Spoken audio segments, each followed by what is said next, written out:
How are we doing today? Good. Excellent. You're the first one to join up, so we'll have to wait a few minutes.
Excuse me.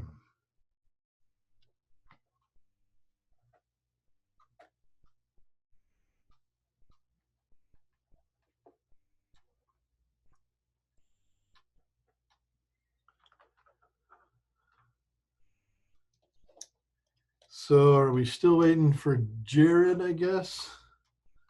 I know that Eliana said that she's going to be uh, traveling. So we started recording this. Jared isn't here, so I don't know if he's joining or not. All right. Well, we'll wait just a couple more minutes, see if he jumps on. If he doesn't, then we'll just tell him that we recorded it. We'll be good to go.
All right, still no Jared, so we'll go ahead and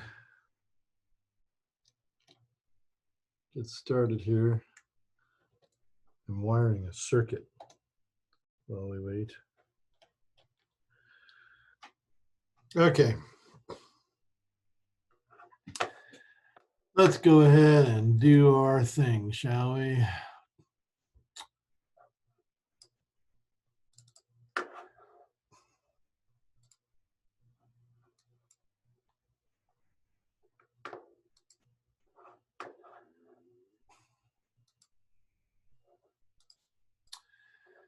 All right, so we end up last time with power, and I'm trying to understand what power meant. We've been through all of this energy stuff: work, kinetic energy, gravitational potential energy, spring potential energy, conservation of energy, non-conservative forces like friction. We've done a lot of stuff here, and now we're in power. And so if you remember, power is like the speed at which we use energy. You can think of it as it's energy per time. So if you're using up a certain amount of energy and it takes you a certain amount of time to do that, you divide that amount of energy by that amount of time, and you get the power. It's that simple.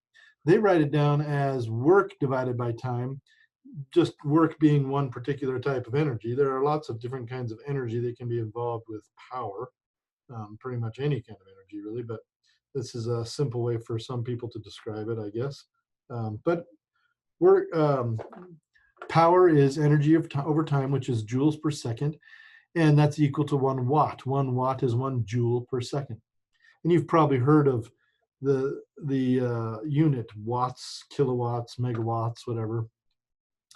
If you go back to my childhood years, it was the professor in Back to the Future that said 1.21 gigawatts. Anyway, classic. So here we have an example where we have a lady that's going to run up the stairs, and she's going to use a certain amount of energy in a certain amount of time. We're going to calculate how much power she was using, her power output, in other words. So how do we do that? Well, we have to figure out how much work she does to get up the stairs, how much energy she's expending doing this.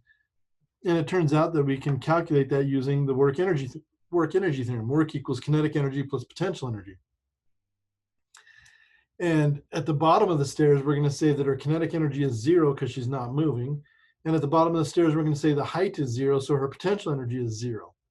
So all we need to know is the final potential energy and the final kinetic energy and add them together, and that will be the amount of work that we did to get to that place. Well, of course, kinetic energy is 1/2 mv final squared, and we know that our final velocity at the top is 2 meters per second.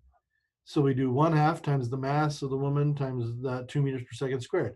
And then we know the height of the stairs is 3 meters high. So it's just mass of the woman times gravity times 3 meters high. And then we can get the amount of work. And then the power is the work over the time that it takes, where the time is 3.5 seconds. So this becomes our equation. That's the kinetic energy plus the potential energy divided by the time. Plug in all the numbers, simple enough, 538 watts. Now, is that a lot of power? Well, sure, I guess. I mean, it just depends on what you're talking about. What this is it tells us how many joules she was using every second. Since she did this for 3.5 seconds, you'd have to multiply this by 3.5 to get the total amount of energy she used. 538 watts tells us how much energy she's using every second. In other words, how much energy is kind of going into this whole activity. If this was a light bulb, 538 watts is a very hot light bulb. So that, might give you some indication of what this is. But it's just like saying, a car is going 100 miles an hour. How far did it go? Right? You don't know unless you ask how long was it going 100 miles an hour. Just like with velocity, you can't tell how much energy something is used unless you multiply by the time. So you have to multiply the power times the time to get the amount of energy used. So all this tells you is how much you're using per second or per time interval or whatever. And if you want to know actually how much you used, and you know how long you did it. If you only did this for a tenth of a second, then you'd only use 53.8 watts, right? If you did it for 10 seconds, then you'd multiply this by 10 and you get 5,380 watts. So that, or sorry, joules, not watts. You'd get joules because watts times time, watts times seconds is joules. But anyway, so all this tells you is how quickly you're using energy until you have the time. Then you can use it for something else. So here are some different power outputs. A supernova puts out 5 times 10 to the 37 watts of power. And that's a lot of power. That's as much as the Milky Way galaxy gives out. So one star, when it's exploding, gives off the same amount of overall power as all the stars in the Milky Way galaxy give off. The sun gives off 4 times 10 to the 26 power, a lot less than a supernova or the Milky Way. And that's good because if this gave off more power, then we would be receiving all that energy every second. And what would we do with that much energy? If we'd had this much energy hitting our planet every second, our planet would be destroyed. So it's good that our sun is not putting out so much power, so much energy every second. A lightning bolt, 2 times 10 to the 12. And that's that takes us back to the old movie I watched, the Return to the Back to the Future movie. So in Back to the Future, they were traveling through time using a modified car, and the car needed a bunch of energy to do its time travel thing. And so the mad scientist used a nuclear reactor. He actually stole plutonium from some terrorists or something. Why terrorists had plutonium, I don't know, but he stole some plutonium from terrorists and made a nuclear reactor, and then used the nuclear reactor to create the energy. But once they got into the past, they didn't have any nuclear fuel left. So they had to use something else. And so they used a lightning bolt. And a lightning, but they needed 1.21 gigawatts, which is 1.21 times 10 to the 9. And lightning gives us 2 times 10 to the 12. So you're good to go, right? As long as you only need that power for a short time, because lightning bolts don't last very long. This doesn't tell you how much energy the lightning bolt has. This tells you how much energy it's using every second, but the lightning bolt only lasts for a fraction of a second, maybe a hundredth of a second. When a lightning bolt only lasts for a hundredth of a second, you have to knock 2 zeros off of this for the amount of energy that it's giving off. So, and convert it to joules, because you'd have to multiply by 0.01, and that would knock 2 zeros off. Nuclear power plants. Nuclear power plants give off have less power than a lightning bolt. So you say, well, why don't we use lightning bolts to power our cities? Well, we could use lightning bolts to power our cities if lightning was striking all the time. If lightning was striking 24 hours a day, then we would have that power 24 hours a day. And we would have enough energy from that power because the power would be running all the time. We'd have lightning striking. But we don't have that, and thank goodness, because that causes all kinds of problems. And so we use nuclear reactors or other kinds of power plants to supply our energy. This doesn't give off as much energy every second, but we can keep this running all day. So overall, this will give off more energy, easily more energy than lightning. Just running a power plant for 10 seconds gives you more energy than a single lightning bolt, because 10 seconds times this is bigger than 0.01 seconds times this. So just barely though. So all these other ones as well. Here you have a football player. Total useful energy and heat transfer. So all the energy they're using to like run and throw and all those other things, plus all the heat that is coming off of the football player as well, is 5 times 10 to the 3. So a 5 times 10 to the 3, compare that to a clothes dryer, 4 times 10 to the 3. A football player can actually put off as much energy as a dryer can. And you've probably experienced this, where you might get wet in the rain or something like that, and then you go inside and later on your clothes are dry. And that's not just because it's dry inside or it's warm inside. That's part of it, but it's also because you're giving off heat and you're drying your own clothes. You're using your own heat to dry your own clothes. So the heart, when you're at rest, 8 watts. That's about the same amount of energy as an LED light bulb. All right, pocket calculators, not very much. Cell phones are down in this range as well, in the kind of milliwatt range. That's good because the batteries are small. If you could put off too much power as a cell phone, you have to have a really big battery. Nobody wants a big battery. All right, so in on your house, there's a power meter on the outside of your house. And let's take a look at what that looks like really quick, because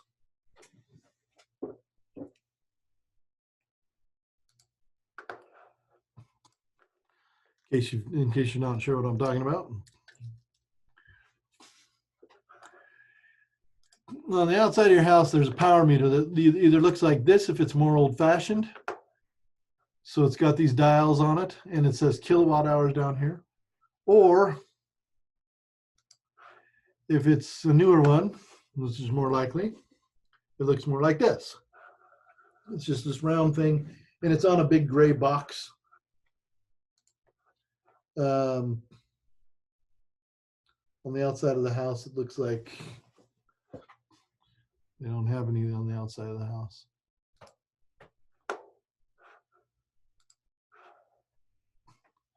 Why not? Here we go. So here's on the gray box on the side of your house like this kind of thing, right? See that on the side of your house? And this power meter, what it does is it's measuring, it's not actually a power meter, actually. It's actually an energy meter. And it's they're poorly named. They call them power meters because they say kilowatts on them. They say kilowatt hours or kilowatts on them somewhere. Right, where does it say it right here? It doesn't say it there. That's a different one.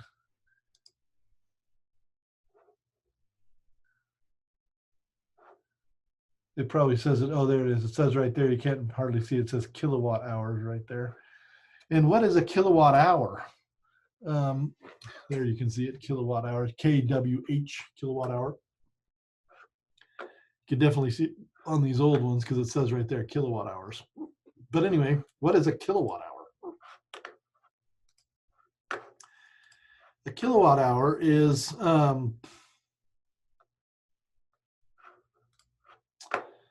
measure of energy. Because remember, I just told you that power, which is measured in watts, times time, which is measured in seconds. So power times time equals energy.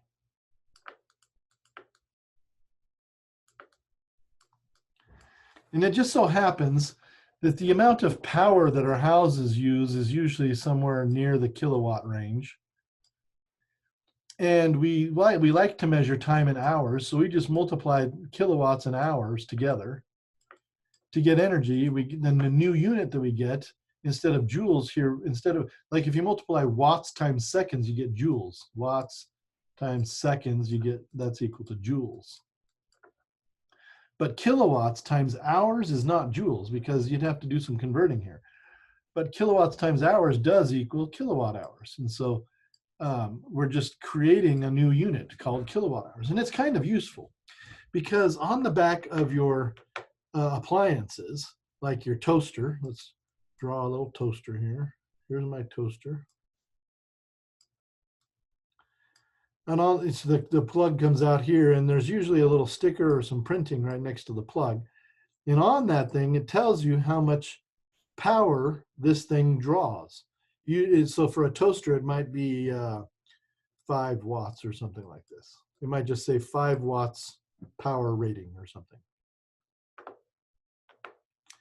in your toaster. So it's a toaster.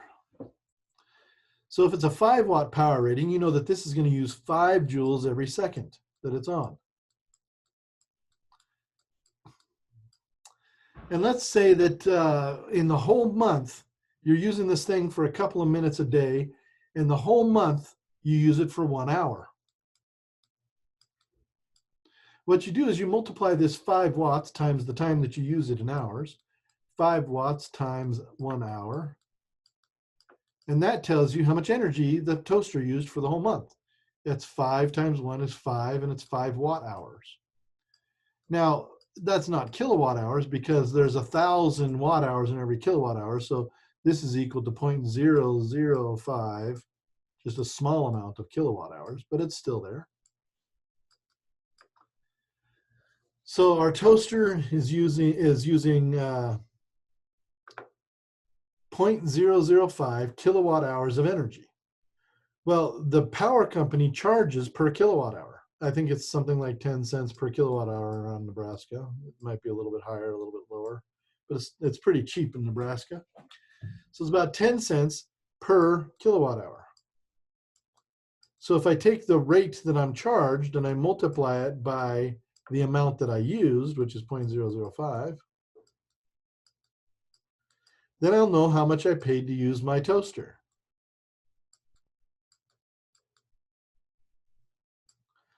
Right?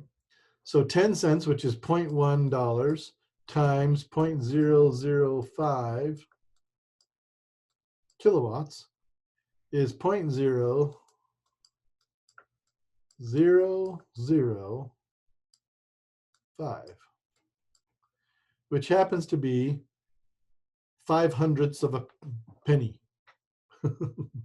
Not very much. Oh, excuse me.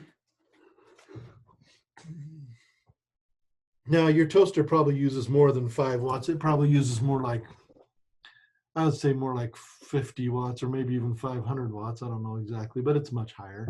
So you're going to pay more. You might end up paying more like 10 cents or 20 cents for your toaster to use your toaster all month. It won't be very much. But other things in your house take much more energy, like the clothes dryer and the washing machine and the oven, the stove, the heater, the air conditioner takes a ton of energy.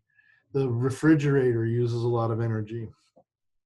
The water heater, if you have an electric water heater, uses a fair amount of energy as well. So lots of things in your house use much more energy. If you're using incandescent light bulbs instead of LED lights, you're going to use a lot of energy.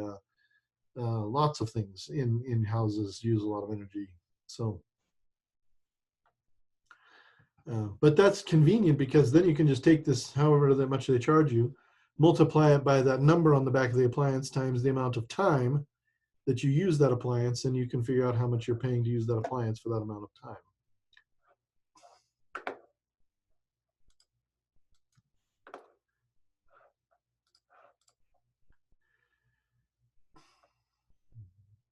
And that's what we're getting here. Here's an example where we have a 0.200 kilowatt computer. So we have a computer that's using 200 watts, which is 0.200 kilowatts. And it's 6 hours per day for 30 days. So we need to know how many seconds that, or sorry, we need to know how many hours this is to turn kilowatts into kilowatt hours, and then multiply it by the cost per kilowatt hour. So 6 hours per day for 30 days, 6 times 30, 180, right? 180 hours times 0.2. Here's our 0.2. Here's our 6 times 30. So it turns out to be 36 when you do the math, 36 kilowatt hours. Multiply that by the 12 cents per kilowatt hour that we're paying here, and that's $4.32 per month.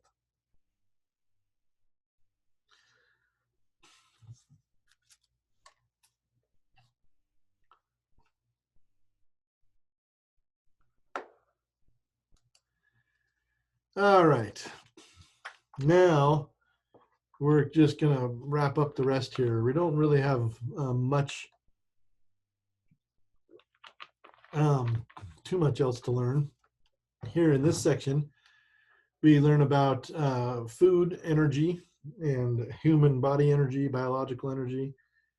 And it's the same as every other kind of energy. In this case, you have some potential energy in the food. So this is biological potential energy in the food, or chemical potential energy, however you want to write it, however you want to say it. And when we eat it, our body breaks that down, right? And actually, some of it requires energy to do. It requires energy to make your food useful. So we actually end up losing some energy as we eat food. So you can actually lose weight by eating food. You just have to eat the right foods and eat the right amounts of them. Um, but then some of that energy that we eat becomes thermal energy, and that's energy that is just dissipated out into the area around us. You know, that's why we stay warm all the time, because we're constantly sending this hot energy out of it, this thermal energy out. And then some of it will get stored. Now, uh, in the other case, so in other words, some of it we use to do things, and part of that is to actually eat. Some of it we use to keep ourselves warm, and some of it we store. Now, there's also this. This is a little bit misleading, because there are all kinds of fats that we have in our body that are created in this process that are not necessarily considered stored fat.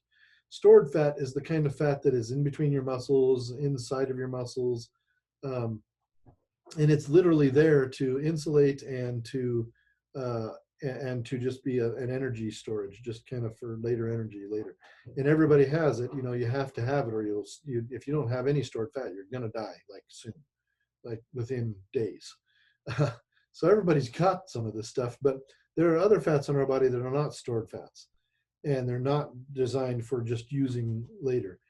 Probably the vast majority of those are actually inside the nervous system. The nervous system actually has fats that it uses for things. Our brain is essentially just a big lump of fat. So this is a little bit misleading, because we also have other fats in our body that are not storage fats; they're more useful fats. But anyway, the point is that this is how it goes. So this is why they say eat less and exercise more, because this part is exercise, and this part is exercise here.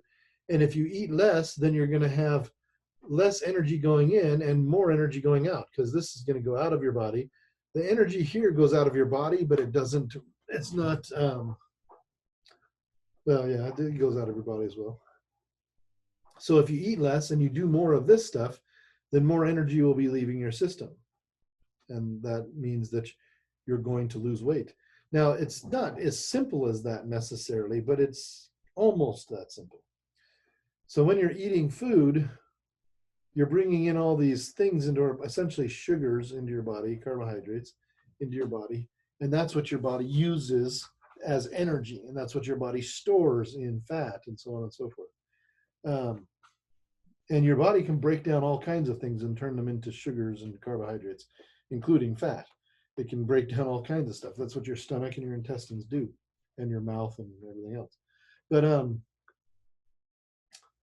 But what, the amount of energy that goes into fat here is only the leftover energy after you've done this stuff and this stuff. So what does that mean as far as exercising goes? Well, it means, as far as eating and exercising goes, how does the weight leave your body? I mean, weight can't just disappear. It's mass. It has to leave the body somehow. And immediately people think, well, it goes through the waste system of the body. Well, that's not true. This process doesn't create sugar that turns into energy and then fat, and then when you use up the energy in this fat, that stuff goes back into your intestine or something. The stuff that's in your intestine and your stomach never leaves your stomach and intestine. Once the stuff that gets down to your large intestine, the only thing leaving that is water. And up in your stomach, there are very few things that leave. Most of the stuff that goes through your body, through your digestive system, never enters your cells, never enters your muscles, never enters anything. Most of that stuff just goes right through you. And it's only a small percentage of the food that actually gets absorbed into the body and used for something. So how does it get out? Well, it gets out by breathing. We breathe in oxygen, and oxygen is part of this process of getting work done, using sugars to do things, move the muscles and so on. And it's also part of this process where we bring in sugars and things and we make heat with them. And it's also part of this process where we bring in other things, sugars and carbohydrates and fats and whatever, proteins, and we make fat, and you need oxygen to make fat. You need oxygen to do all three of these processes. So we breathe in oxygen when we're doing all three of these processes. But all three of these processes also create something else. Each one of these three processes creates carbon dioxide. And that carbon dioxide holds carbon in it, which is in fat, and carbon is in all kinds of things in our body. Everything in our body pretty much has carbon in it. And that includes fat. So if we don't have enough energy from the food that we ate to do the work that we want to do, then we take some of this fat out of the system and turn it into energy. And it becomes thermal energy and work that we do. And what's left over is a carbon dioxide. And we breathe out the carbon dioxide. So we break the bonds here, and we break the bonds, the chemical bonding between the fat molecules in the fat molecules. We break that up, and that's the energy we use here to get warm. That's the energy used here to work our muscles. But all of the mass is still there until we breathe it out. The carbon, the oxygen is still there until we breathe it out. So that's mostly what fat is made of, is carbon and oxygen. So we have to breathe a lot. And that's why they say aerobic exercise is the best for losing weight. Because in aerobic exercise, you're breathing a lot. The more you breathe, the more carbon dioxide you get out of your system, the more you're going to burn off, fat or whatever. So that's kind of interesting that, the science to me is much more interesting than, the people that say, eat more exercise or eat less, exercise more. I keep getting that mixed up. That's probably why I can't lose weight. But anyway, it's, that's very shorthand language for something that is fairly complex, actually. Here they actually talk about, they actually list all the power consumption of different things in our body just when we're sitting still, when we're not doing anything. And you can see here that some of the big ones are the liver and spleen. Well, the reason the liver and spleen are big is because they're making stuff. Liver and spleen are making things like blood and stuff like that.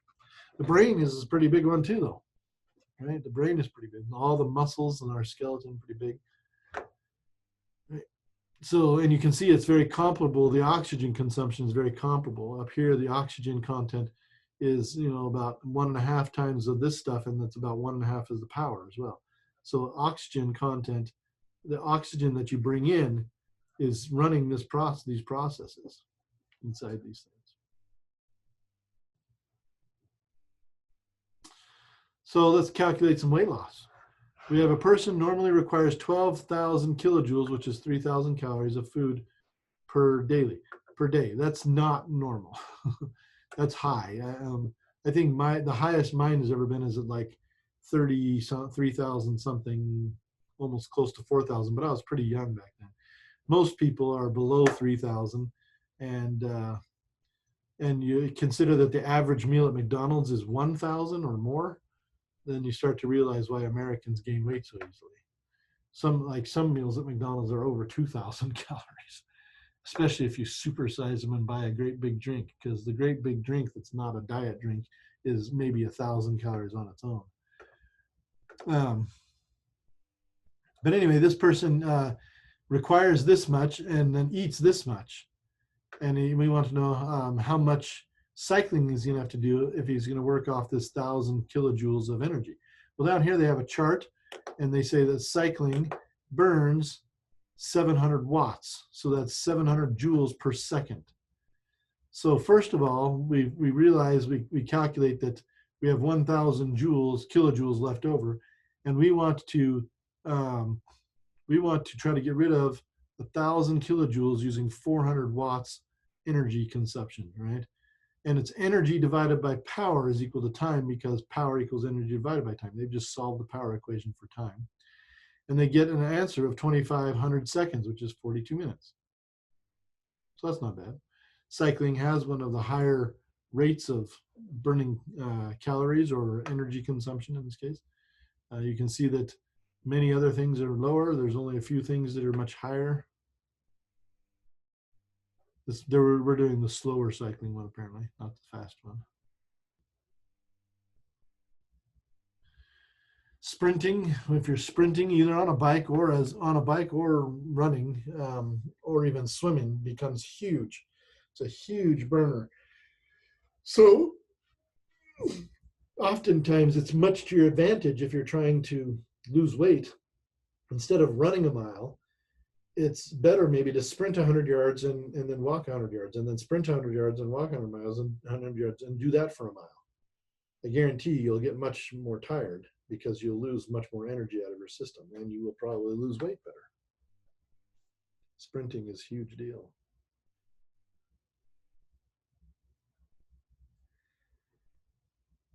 Here they're actually using an MRI scan to show level of energy consumption in the vision center of the brain. So in the brain, when your brain is using energy, it gives off more heat, it gives off more neurons firing, all kinds of things.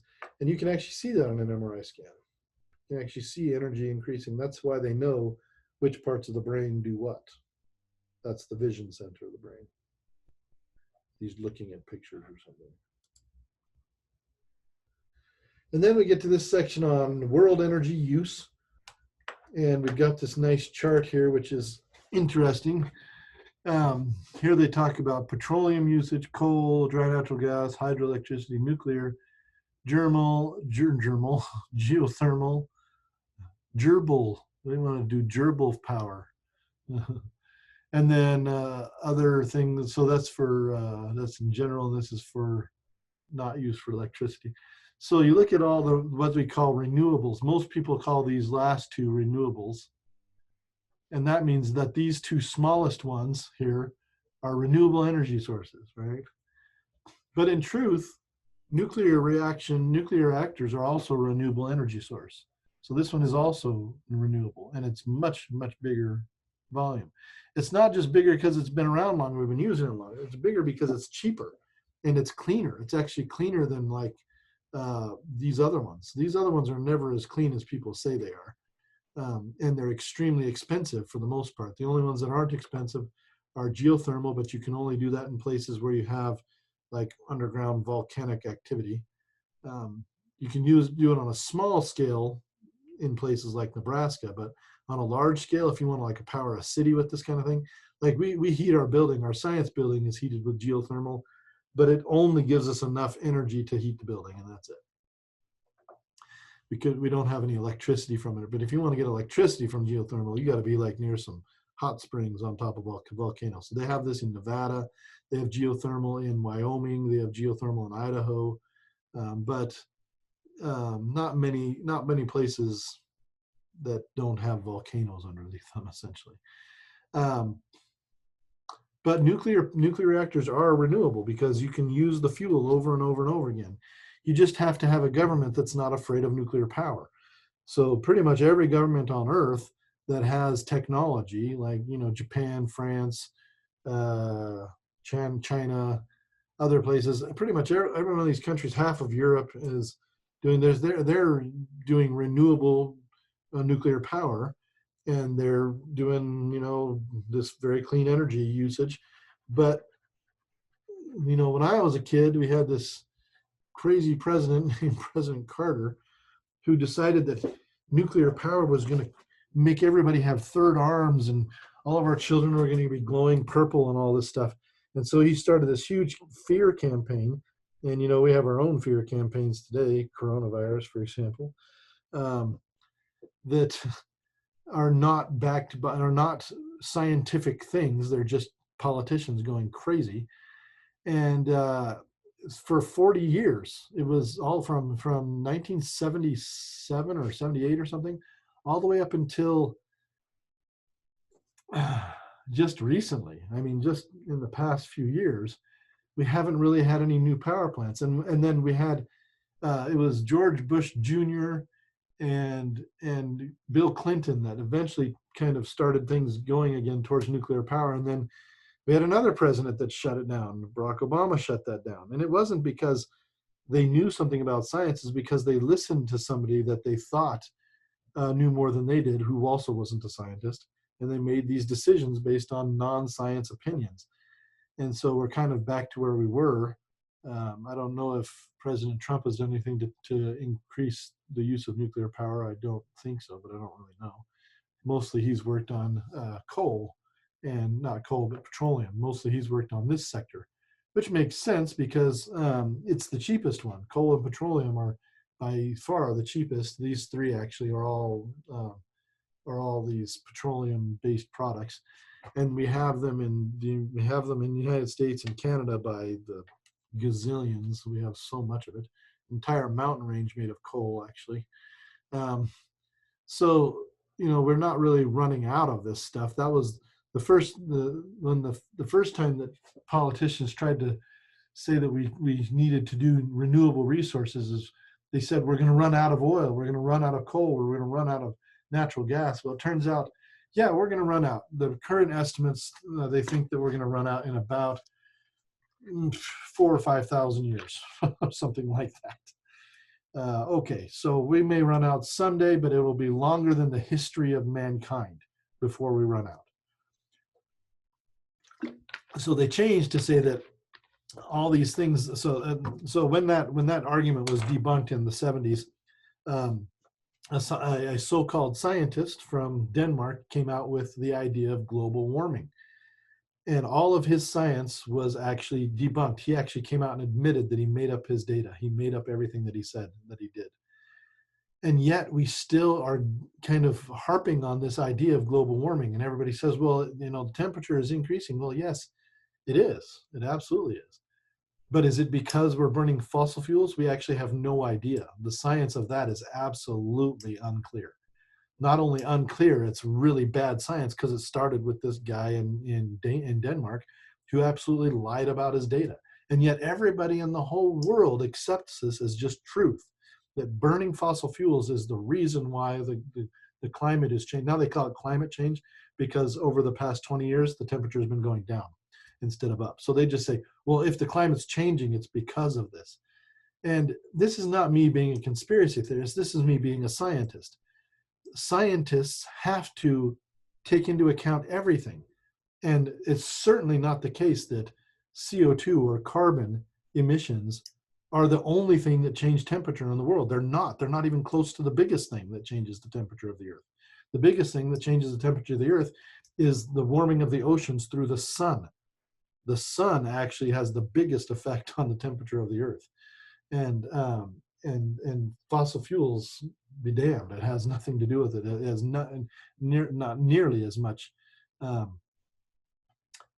to do with it. So, and nobody's really taken into account everything that affects the temperature of the earth when they've done these studies. Why? I mean, why are they doing this? Why are they talking about it then? Because of money. And I've talked about that before. Money makes the world go round, unfortunately. And so many people have so much invested in different technologies and different political things, their businesses or whatever, that they drive these narratives, these so-called scientific narratives, to make money. And you wouldn't believe how much money changes hands when it comes to global warming. It's literally in the trillions of dollars around the world every day. Just people, they're not even doing anything. They're just talking about global warming and getting money for it.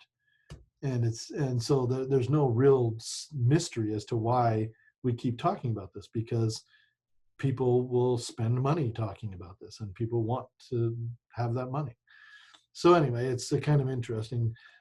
Certainly the world is using more energy over time, and we're not going to really, I don't think we'll run out of ways to provide energy from different sources, convert energy from coal or oil or nuclear into electricity or whatever we want to do.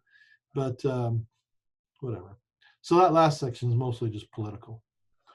And we're done with chapter 7. So I have actually extended chapter 7 homework till Monday. So make sure that you get all the problems worked on. We will start chapter 8 on Monday. If you have any questions about chapter 7 assignment, please send me emails and messages. And or I see, did I do it till Monday? I know I did it till Sunday, I think. But anyway, we will be on chapter 8 on Monday. Have a great weekend, and we will see you all later.